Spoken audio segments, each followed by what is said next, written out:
In this video, we'll be covering differentiation by first principle.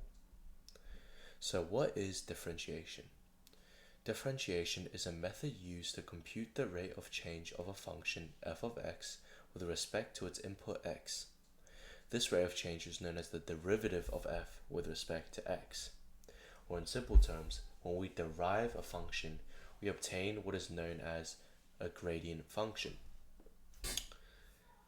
So here I've written a function defined by x, and the derivative of this function denoted by f dash x, which equals the first principle, limit h approaching 0 of the function of x plus h minus the function on top of h. Now, this is the first principle, as I've stated, but there are other rules of differentiation that are far more convenient and efficient for deriving functions. However, this tutorial will only cover by first principles. Therefore, you should only use the first principle method when you are asked to, as the other methods are much more convenient. So now we'll go over an example. So here I've written an example, y equals x squared, which is the function, and I've written the first principle in the top right for reference. Now I'll draw out the function on the Cartesian plane, and it looks something like this, a parabola. Now let's first define a point on this function. So let's put a point here, and the x value of this point, let's just call it x. Therefore, the y value in respect to this must be x squared, as if you plug x into the function, you get y equals x squared. So let's just write x squared here. Now let's pick a second point. Let's say right here. Now, this x coordinate, let's define the gap between these two as h. Therefore, this x coordinate must be x plus h. And using the same logic as before, the y value of this point must be x plus h squared. As if we plug it into x in the function, that is what we obtain as y. Now, what does this all mean? Now, as I've stated before, when we derive a function, we obtain the gradient function. So I think using prerequisite knowledge, we know that the gradient is m, which equals to rise over run.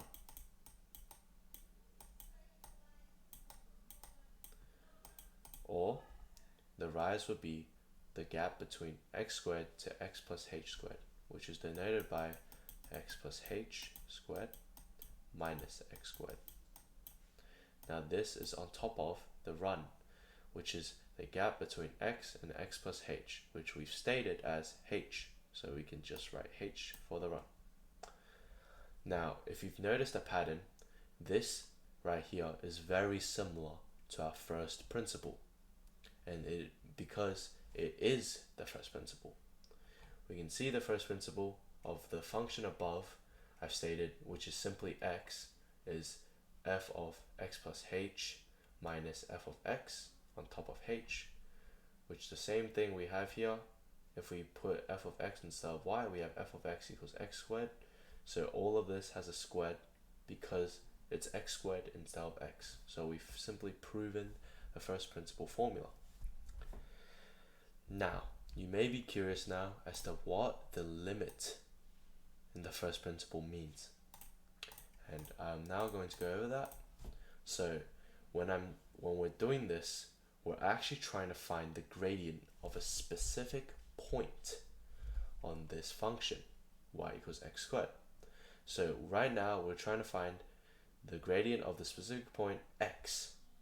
And to do so, we make the gradient function, which is a straight line which touches this point, or this parabola, sorry, once on this x. This is known as a tangent, which is a straight line.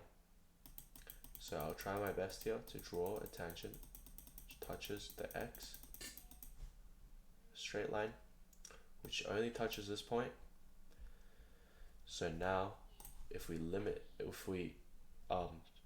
keep simplifying our equation here, we'll have x plus h times x plus h minus x squared on top of h.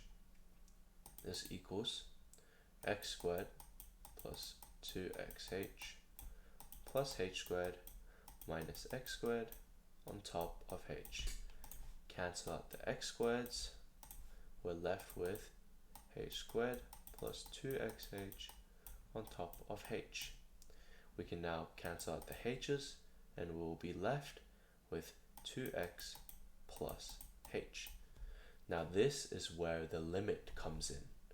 As limiting, we're limiting h approaching 0. So if we write the limit here, we could not use the limit before or implement it before until this step, as we're dividing something by h, and you cannot divide by 0, as that does not give you a valid answer. So, but what does this limit really mean? Now, as we've stated before, we're trying to find the gradient at this point x, right? Now, we have 2 points and a h gap. So when we limit h approaching 0, we are making the gap between these 2 points smaller and smaller and smaller until h is 0 and we are on the point x. Then we can obtain this tangent. So therefore, when we implement this into our equation now, we can simply sub h in as 0 and we'll get 2x. And that is our gradient equation. So we can simply write f dash x equals 2x, and that is our derivative of the function y equals x squared. Thank you for watching.